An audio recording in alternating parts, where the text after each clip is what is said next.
편집점을 잡아야 되나요? 네, 오늘은 4월 14일부터 시작했던 고린도전서 오늘 10번째 마지막 시간을 같이 보내도록 하겠습니다. 자, 참 시간이 빨리 흐르죠. 2달 반 정도에 걸쳐서 우리가 고린도전서를 봤는데요.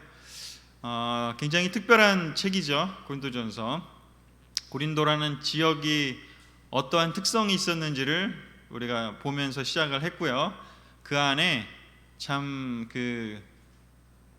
초대교회 하면은 너무나 우리가 추구하고 너무나 이렇게 바라보고 우리가 돌아가고 싶은, 또 닮고 싶은 교회라고만 우리가 생각하는데, 그런데 고린도 교회에는 좋은 모습만 있었던 게 아니라 또 힘든 모습, 또 어려운 모습, 또 극복해야 될, 변화해야 될, 어쩌면 우리와 유사한 모습의 그런 교회의 모습을 지니고 있는 그런 교회가 아니었나 생각이 듭니다. 그래서 우리가 그 고린도 전서라는 그 바울의 편지가 남아서 지금까지 우리에게 전해지는 것은 어떻게 보면은 큰 격려가 되는 부분이라고도 생각이 듭니다. 왜냐하면 초대교회도 그런 어려움이 있었다면 우리에게 있는 어려움이라는 것은 뭐 이렇게 막 우리만 겪는 어려움은 아니다. 대신에 또 해결책을 바울을 통해서 우리가 배울 수 있기 때문에, 그럼 우리가 어떻게 극복을 할 수 있을까를 볼 수 있는 그런 책이기 때문에 또 매우 희망이 담긴 책이다라는 생각을 해보게 됩니다. 고린도전서 처음부터 시작해서 거기에 있는 많은 정말 안 좋은, 어떻게 교회가 이럴 수 있지라고 생각할 수 있는 여러 가지 문제점들이 있었지만, 바울은 그 해법을 다시 하나씩 제시를 하는데, 그것은 무엇이었는지 복음의 본질로 돌아가는 것이었습니다. 그래서 처음에 십자가에 대한, 처음 고린도 땅을 밟았을 때 바울이 결정했던 것, 이 세상적이고 또 너무나 화려하고 너무나 놀라운 그런 교회 지역이었던 고린도에서 어떻게 내가 하나님 말씀을 전할 것인가를 고민하면서 그 땅에 도착했을 때 바울이 결심한 게 뭐였다고요? 십자가 외에는 나는 기억하지 않겠다. 세상적인 방법으로는 전하지 않겠다. 굉장히 세상적인 곳이고 그것이 잘 먹힐 수 있는, 효과를 볼 수 있는 그런 논리적이고 뭔가 지식적이고 뭔가 막 이런 것으로 영향을 줄 수 있을 만한 법한 그런 도시였지만, 바울은 그런 결심을 오히려 다른 곳에는 그런 결심을 했을지 모르겠지만 고린도에 들어가면서 결심한 것은 나는 오직 십자가만 전하겠다. 복음의 정수만 전하겠다. 그걸 받아들이는 사람들이 분명히 있을 것이다 라는 확신을 가지고 들어갔고, 그것을 통해서 열매 맺었고, 그것을 통해서 다시 한번 바울이 한 18개월에서 20개월 정도 사역을 하고 에베소로 이동한 후에 지금 혼란을 겪고 있는 이 고린도 교회에 다시 본인이 처음에 전하고자 했던 그 메시지가 무엇인지를 전하는 장면으로 시작을 했습니다. 그리고 나서 이제 쭉 여러 가지 문제를 다루고 어떻게 해결해야 될지, 사실 교회가 처음 세워졌기 때문에 그걸 어떻게 해결해야 될지를 모르고 있었잖아요. 그래서 그런 것들 하나씩 가르쳐주고 있었습니다. 그래서 그런 내용들을 쭉 봤고요. 그 다음에 그 모든 것의 해결책이 무엇이었느냐? 결국은 하나님에 대한 사랑, 십자가를 제대로 깨닫는 사랑으로부터 그 해답을 얻을 수 있었다라는 것에서 13장이 이 서신의 결론이자 클라이맥스이면서, 또한 13장과 함께 15장, 바로 예수님을 일으키신, 죽음으로부터 일으키신 하나님의 능력, 그리고 그것이 의미하는 바로 부활, 그 부분이 고린도전서 15장에서 바울이 얘기하고자 한 복음의 핵심이었다. 십자가 외에 전하지 않겠다라고 한 그 십자가에는 그냥 예수님의 죽음만 있는 것이 아니라 바로 예수님이 다시 살아나신 것, 바로 그것이 이어지는 핵심이었다라는 것을 이야기하고 있습니다. 그래서 우리 지난주에 고린도전서 15장을 이 세 가지로 좀 그 부활의 메시지를 요약을 했었는데요. 다시 한번 상기시켜 보도록 하겠습니다. 첫 번째는 부활하신 예수님은 잃어버린 나를 찾아오신 하나님이시다. 부활하신 예수님 다시 살아나셨고 죽음을 이길 수 있는 걸 보여주셨습니다. 그런데 그 예수님이 그냥 나 이렇게 대단한 사람이야, 나 이렇게 훌륭한 사람이야, 그러니 나를 숭배해 그러한 세상에서 볼 법한 그러한 놀라운 자기를 드러내는 그런 존재가 아니라 그 부활하신 예수님이 왜 부활하셨냐? 바로 잃어버렸던, 하나님과 멀어졌던 한 명 한 명을 다시 회복시키고, 하나님과 회복시키고, 또 그들에게 궁극적인 희망을 주기 위해서 나를 찾아오신 그 하나님이다, 그거를 알려주신 것이죠. 그래서 의미가 있는 것이죠. 여러분 한 명 한 명을 찾아오셨음을 부활하신 예수님을 통해서 우리는 기억해야 합니다. 예수님이 온 세상을 회복시키고 싶으신 것도 있었지만, 그렇지만 예수님한테 더 중요한 건 잃어버린 한 마리의 양이었다. 바로 여러분들이, 바로 그 예수님이 찾고 계신 그 양임을 여러분들이 기억하시고, 때때로 외로울 수 있고 때때로 힘들 수 있지만, 그 부활하신 예수님은 여러분이 낙담할 때 찾아가시는 분이시고, 여러분이 부활이 필요할 때 언제든지 다시 찾아가셔서 엠마오 가는 두 제자에게 그렇게 하신 것처럼 밤을 새워서라도 우리가 잃어버렸던 것을, 우리가 잊어버렸던 것을 다시 찾을 수 있도록 알려주시고 또 알려주시고, 그래서 다시 일어날 수 있게 해주시는 바로 그런 분이라는 것을 기억하면 좋을 것 같습니다. 그리고 두 번째로요, 하나님은 예수님의 죽음과 부활을 통해서 새 창조를 시작하셨다. 원래는 이 세상이 다 끝나고 나서 하실 일인데 그 일을 예수님을 통해서 앞당겨 오신 거라는 거죠. 원래는 그냥 다 진행되고 난 다음에 다 끝난 다음에 그냥 심판하셔서 그냥 갈라놓고 끝내야 되는데, 근데 그렇게 하기에는 너무나 잃어버린 사람들이 많았기 때문에 그 잃어버린 사람을 한 명이라도 더 구원하기 위해서, 좀 아까 얘기한 첫 번째를 하기 위해서 그 미래에 해야 될 거를 예수님을 통해서 앞당겨 오셨습니다. 그리고 그 일이 2000년 전에 시작이 된 것이죠. 바로 그 일을 통해서 새 창조가 이 땅에서도 일어나게 하셨다라는 겁니다. 그래서 세 번째, 그 새 창조를 받아들인 사람, 그 예수님의 십자가 죽으심과 부활을 연합하는 세례를 받은 우리 크리스찬들은 바로 그 미래의 부활을 지금 현재의 삶에서 제자로 살면서 우리가 경험하면서 살아간다는 것이죠. 우리가 세례 받을 때 바로 예수님의 십자가 죽음과 부활에 연합하는 세례를 받을 때 대부분은 환호를 질렀지 않습니까? 너무 기뻐하고, 와, 정말 다시 태어나는 게 이런 거구나를 느끼면서 우리가 시작을 했습니다. 왜? 바로 그게 부활이었으니까요. 죽어있던, 잃어버렸던 사람이 새 힘을 얻으면서 우리는 그 미래에 하나님 나라에 가서 겪어야 될 거를 세례를 통해서 이 땅에서 시작을 한 것이죠.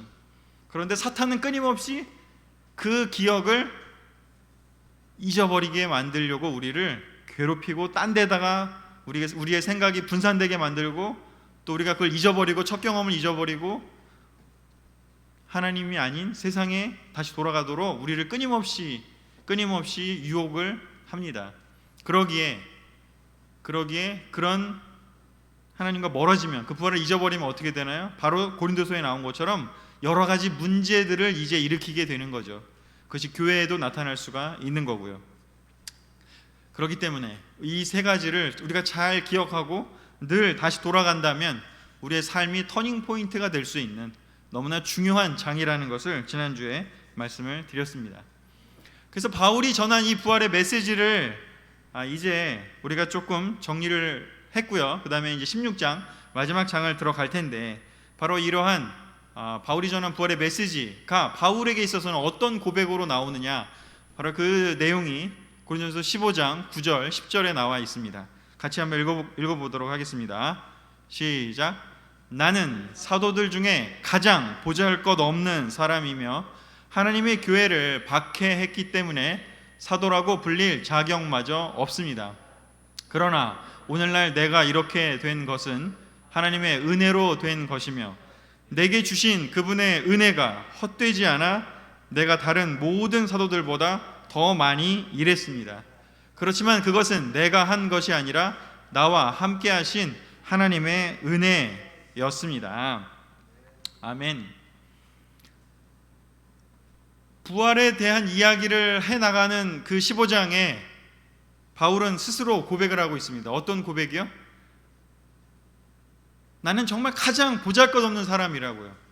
그리고 사실 하나님의 교회를 박해까지 했기 때문에 사도라고 불릴 자격도 없다고요. 그런데 오늘날 내가 이렇게 된 것은, 이렇게 된 게 뭘까요?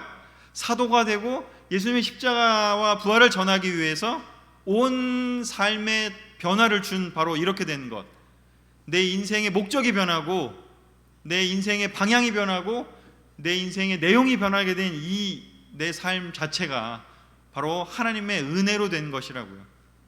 내가 뭔가를 해서가 아니라 예수님이 십자가를 지셨고 예수님이 부활하셨고 하는 그 예수님의 사역 때문에 내가 이렇게 된 거지, 내가 뭘 막 연구하고 찾아내고 내가 뭔가를 막 더 선해지고 더 지혜로워지고 더 뭔가 도덕적으로 또 율법을 잘 지킬 수 있는 그런 사람이 돼서 이렇게 된 것이다, 그렇지 않다라는 것입니다.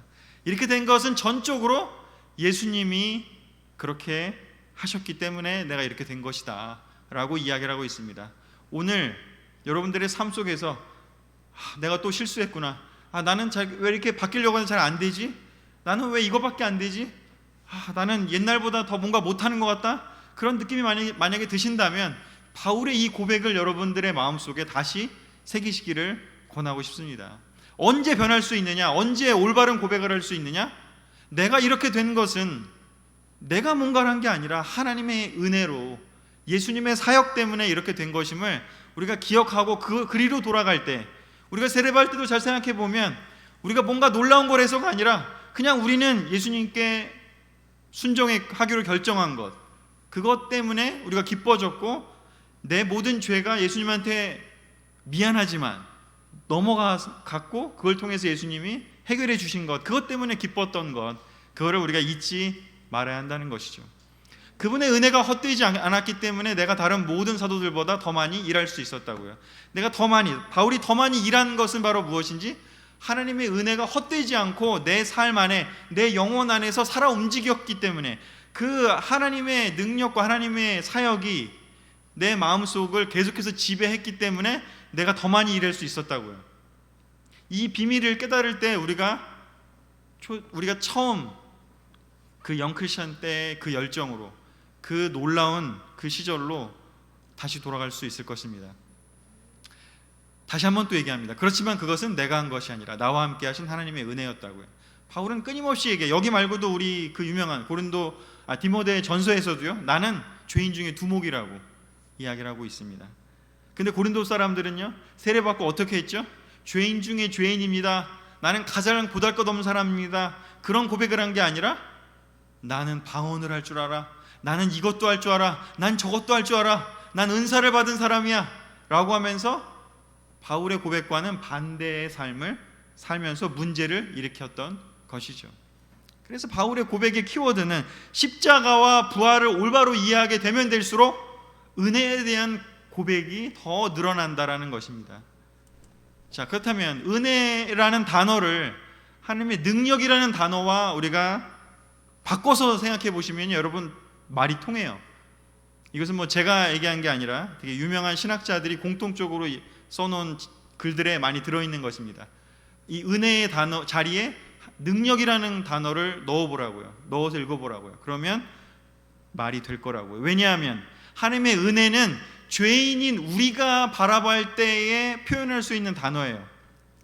이건 하나님의 은혜다, 어떻게 나한테 이렇게 하나님이 주실 수 있지? 라는 단어인 것이죠. 기존 교회에서 이런 말 많이 쓰잖아요. 은혜 받았습니다. 100% 맞는 말입니다. 그런데 사실은 우리 교회는 이 은혜라는 단어보다는 굉장히 뭔가 열정과 파워와 뭔가 그러한 능력에 대한 이야기를 많이 썼어요. 다른 말이 아니에요. 똑같은 말이에요. 근데 하나님의 능력은 어떤 관점에서 본 거죠?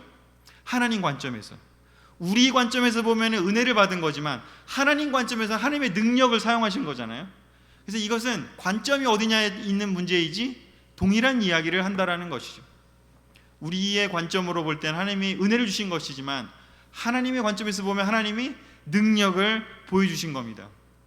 새 창조의 능력을 보여주신 것이고요, 죽음을 이겨내실 수 있음을 보여주신 것이고, 예수님을 살림으로 인해서 또 예수님 또한 죄 가운데 머물러 계신 것이 아니라 그 죄를 짊어지고 돌아가셨지만 그걸 해결하고 다시 살아나셔서 우리에게 다시 다가오시는 그러한 능력, 파워, 바로 변화의 원동력이 되는 바로 그 능력을 우리에게 주신 거라는 것입니다. 그래서 바울의 고백은 바로 이러한 관련성, 연관성을 가지고 있음을 우리가 알 수가 있습니다. 그래서 이런 관점에서 제가 지난주에 고린도전서 15장을 설명하면서 조금 부족한 부분을 더 설명드리겠다고 했는데, 이렇게 그 부활에 대한 이해를 올바로 할 수 있도록 좀 설명을 드리고, 그렇다면 이 설명에 이어서 그래서 어떻게 그러면 해야 되느냐를 바울이 16장에서 이제 고린도 교회에다가 마지막 장에서 인사를 안녕하고 인사하기 전에 부탁을 하는 내용들이 좀 있습니다. 그래서 우리가 그 부탁하는 내용을 이제 우리 그 교회 용어로 권면이라고 하죠. 그래서 어떤 부탁을 하는지를 우리가 한번 살펴보도록 하겠습니다. 바울의 권면 세 가지가 있을 텐데요. 그 중에 이렇게 주제 구절이라고 볼 수 있는데 오늘의 구절이 주제 구절이기도 하고요. 자, 바울의 권면 고린도전서 16장 13절 14절을 같이 읽겠습니다. 시작. 여러분은 정신을 차리고 믿음에 굳게 서서 남자답게 강하십시오. 그리고 모든 일을 사랑으로 하십시오. 아멘. 세상에서 강해 보이는 사람을 선택한 게 아니라 세상에서는 별 볼 일 없어 보이는 사람들을 선택하셔가지고 복음을 알게 하셨다라는 것이 고린도전서 1장 2장에 나온 이야기라면, 우리는 세상적으로 볼 때는 약한 사람이지만 하나님의 능력이 임하면, 하나님의 은혜가 임하면 그 사람은 변화할 수 있습니다. 어떻게 해요? 파워풀하게요. 하나님의 은혜와 하나님의 능력이 그 사람에게 임했기 때문에, 즉 십자가와 부활을 제대로 이해하면 그 사람은 변할 수 있습니다. 어떻게 해요? 강한 사람으로요. 세상이 보기에 강한 게 아니라 영적인 의미에서의 강한 사람이에요. 왜냐하면 믿음이 충만해지기 때문이죠. 은혜를 입은 사람은요, 믿음이 충만해집니다. 은혜가 잘못 입혀지면 교만한 사람으로 될 수 있지만 하나님의 은혜가 제대로 임하게 되면요, 바로 믿음이 충만해집니다. 그렇게 되면요, 강해지게 됩니다. 그 당시에 고린도 지역에 있었던 바로 올림픽 경기와 같았던 이스트무스 경기에 나갔던 사람들을 생각하면서 남자답게라는 그 전쟁에 나가는, 경기장에 나가서 진짜 목숨 걸고 싸우는 그 선수들을 생각하면서 바울은 남자답게라는 말을 여기에 집어넣습니다. 이 고린도 사람들은 이 말을 들을 때 너무나 그 이미지를 상상했을 겁니다. 전투 경기에 나가기 위해서 얼마나 정말 몸을 만들고 연습을 하고 했던 그 사람들처럼요. 여러분, 정신을 차리고 믿음에 굳게 서서 강하십시오라고 이야기를 합니다. 그 운동선수처럼요, 남자답게. 그리고 모든 일을 사랑으로 하십시오. 강하면서 사랑으로 하는 것. 벌써 여기 한탄 나오는데 굉장히 어렵죠. 네. 하지만 그 어려운 것을 복음을 아는 사람은 바라보고 나아갈 수 있다는 것이죠. 우리가 할 수 있어서가 아니라 하나님의 은혜가 임하기 때문에 그것을 바라보면서 나아갈 수 있는 것이죠. 바로 그렇게 강하게 사랑으로 일하는 사람이 할 수 있는 세 가지를 바울이 16장에서 이야기하고 있습니다. 첫 번째는요, 약한 사람을 돕는 일에 매진하라고 바울은 이야기합니다. 명시적으로 약한 사람을 도우라 이런 표현을 쓴 건 아니지만 바울은 16장에서 뭘 이야기하는지 예루살렘 교회를 돕는 일에 대해서 같이 하자, 그런 이야기를 합니다. 같이 읽어볼까요? 16장 1절 2절입니다. 시작. 예루살렘 교회 성도들을 돕기 위한 헌금에 대해서는 내가 갈라디아의 여러 교회에 지시한 것과 같이 여러분도 그렇게 하십시오. 여러분은 일요일마다 각자 자기 수입에 따라 얼마씩 따로 떼어 놓아서 내가 갈 때 헌금을 거두지 않도록 하십시오. 아멘. 그 내부에 여러 가지 문제를 일으키고 있는 교회에다가 신기한 건, 야, 너네 지금 힘드니까 니네 교회 문제 잘 해결해. 거기서 끝난 게 아니라 바울이 뭘 얘기하냐면, 야, 우리 다른 교회를 돕자, 약한 교회를 돕자, 그 일을 이야기를 하는 것이죠. 우리 같으면 좀 쉽지 않지 않을까요? 누가 막 힘들어하고 있고 막 내부적으로 막 집안에 갈등이 있어요. 막 그 어떤 바이블톡에서 문제가 있어. 근데 그 바이블톡에다가 가가지고 목사님이, 자, 한참 얘기하고 난 다음에, 자, 이제 우리가 다른 바이블톡을 도웁시다. 자, 이제 사람들을 도우러 갑시다. 고린도 사람들 입장에서 어땠을까요? 아니, 우리도 힘든데 뭐 이런 얘기 할 수 있지 않을까요? 근데 바울은 마지막 16장에서 이야기합니다. 예루살렘 교회를 도우러 가자고. 근데 직접 할 수는 없으니까 헌금을 통해서 하자고 이야기를 합니다. 그리고 이 헌금을 하는 그 태도에 대해서 뭐라고 얘기하는지 일요일마다 매 주일의 첫날마다 각자 자기 수입에 따라 얼마를 따로 떼어 놓아서 내가 갈 때 헌금을 거두지 않도록, 즉 항상 준비해서 매 주마다 미리미리 준비해서 하자. 그냥 우리가 지하철 나왔는데 누군가 앉아가지고 좀 이렇게 구걸을 할 때 그냥 갑자기 만나서 이거 불쌍하네 하면서 주고 오는 그런 게 아니라 미리미리 항상 준비하는 마음을 가지고 누군가를 돕기 위해서 항상 떼어놓는 자세, 내 마음의 100%를 나를 위해 쓰는 게 아니라 항상 어느 정도는 다른 사람을 돕는 일에 쓰는 것이요. 복음을 제대로 아는 사람은 내 상황이 어떻든지 간에 항상 약한 사람들을 돕는 일에 신경 쓴다는 것을 알 수가 있습니다. 바울은 그것을 권면하는 것이죠. Helping the weak will make you strong. 약한 사람을 돕는 것은 바로 여러분들을 강하게 할 것이라고요. 이게 복음의 구체적인 원리 중에 하나입니다.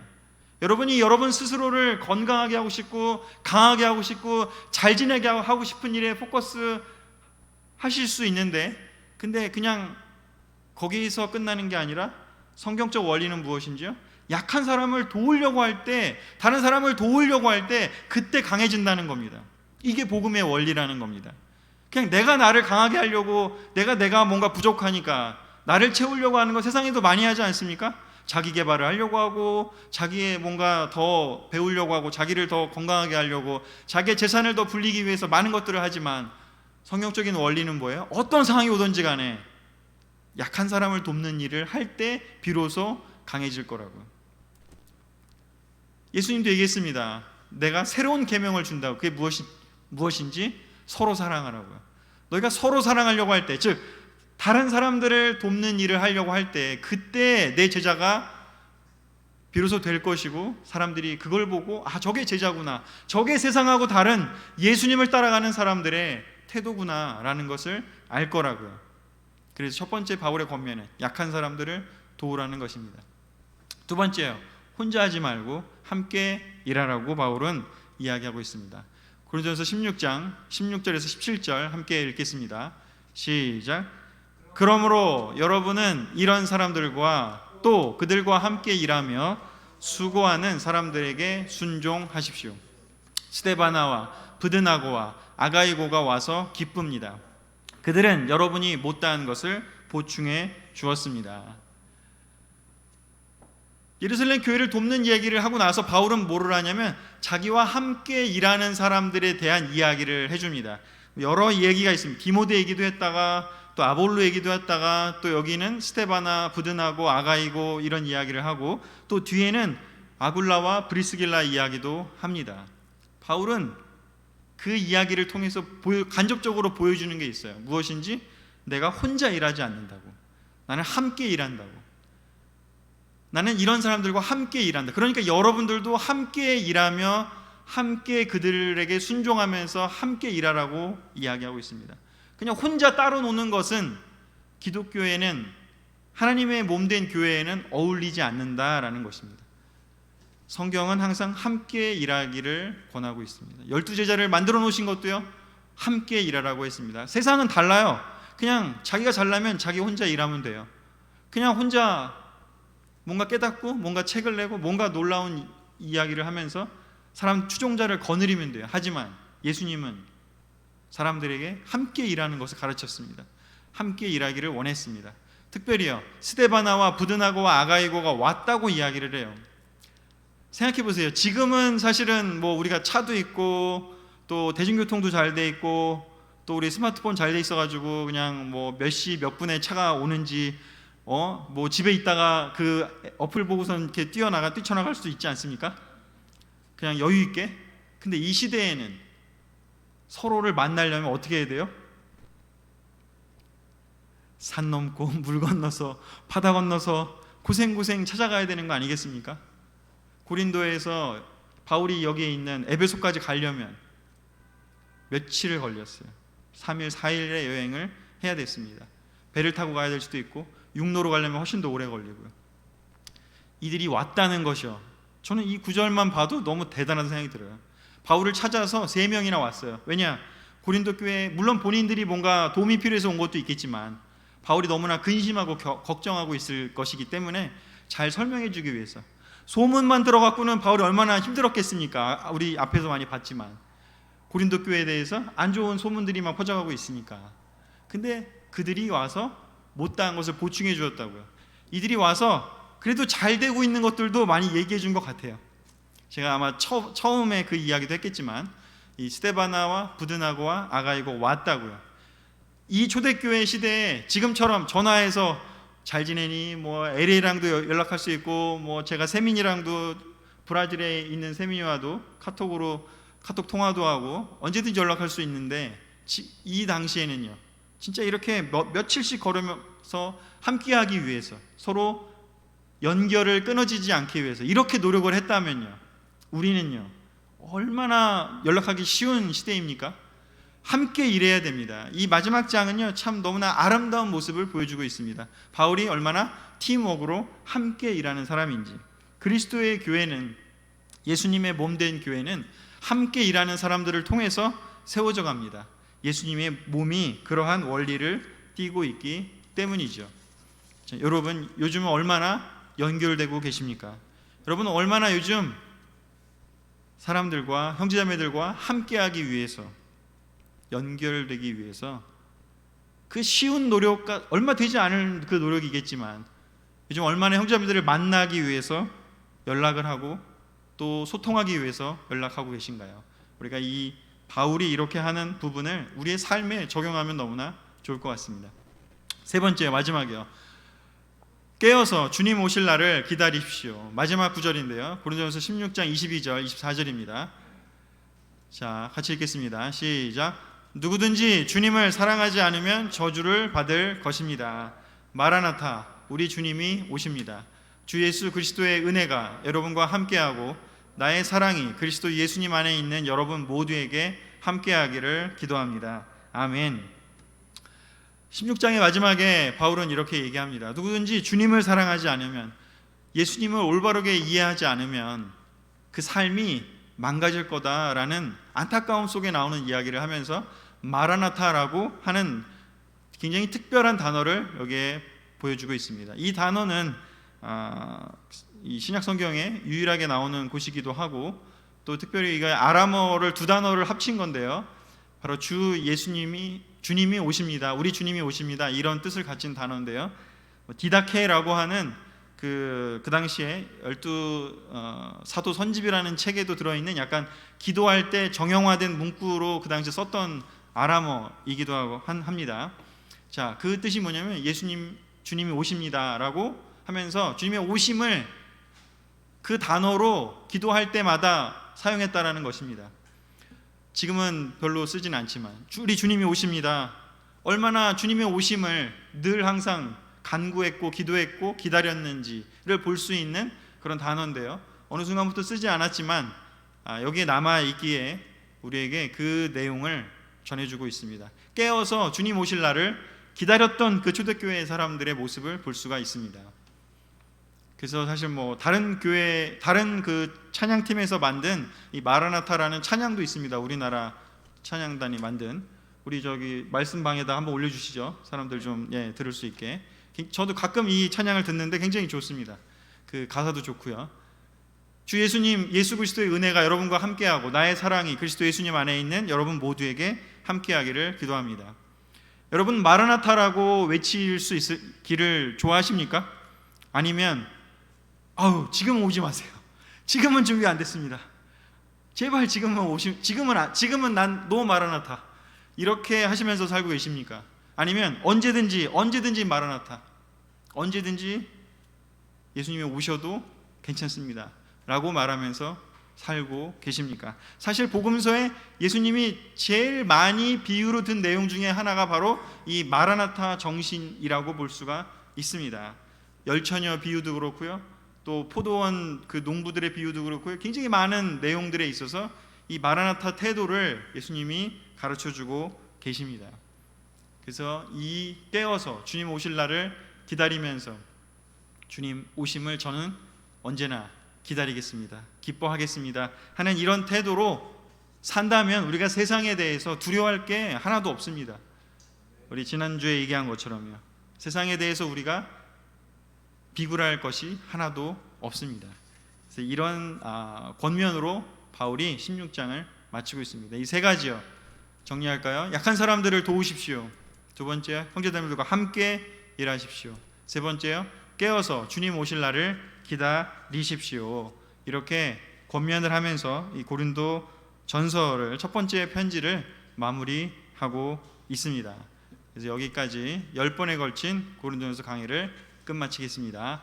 우리 믿음에 굳게 서서 사랑으로 강하게 7월을 내일부터 시작했으면 좋겠습니다. 마치겠습니다.